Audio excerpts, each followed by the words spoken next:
Vereadora Daiane Mello. Senhor presidente, eu chego a ficar com a voz embargada porque muitas pessoas me disseram desde ontem, vereador Lucas, que isso sim que era positivo para a minha carreira política. O prefeito vetar o meu projeto de lei. Que isso sim era o importante. Muitos políticos me ligaram, políticos conceituados da cidade, dizendo assim, ó, o que ele está fazendo, ele está te dando um presente político. Mas não é esse presente político que eu quero.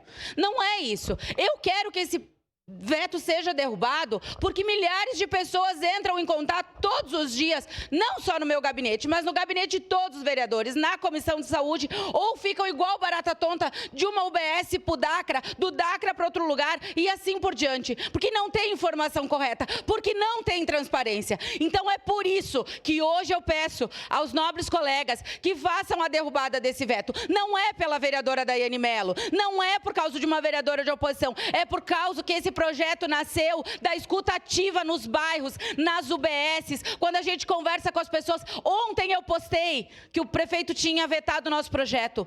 Mais de 100 pessoas entraram em contato comigo sobre cirurgias que as pessoas estão aguardando há 3, 4 anos na nossa cidade. E elas estão sem informação. Tem gente que fala que está aguardando há 8, 10 anos. Vocês acham que essas pessoas realmente estão na fila? Provavelmente não, mas elas não sabem que elas já não estão mais na fila.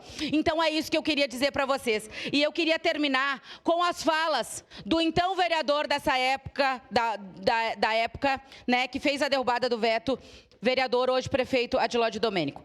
O governo tem 2 vereadores, neste caso hoje ele tem 14, nessa casa. Manda sugestão, faz emenda, prefeito, discute. Se não conseguir, ele ainda tem a prerrogativa de regular através de decreto, mas não vetar. Essa é a minha maior justificativa. Prefeito, o senhor tinha possibilidade, o senhor podia me chamar, o senhor podia conversar comigo, o senhor podia propor, podiam emendar o projeto. Mas não, simplesmente vetar e pedir para a base apoiar o seu veto, isso é uma injustiça, mas não comigo, com a comunidade de Caxias do Sul. Muito obrigado, senhor presidente. Para declarar o voto, vereadora Andressa Marques.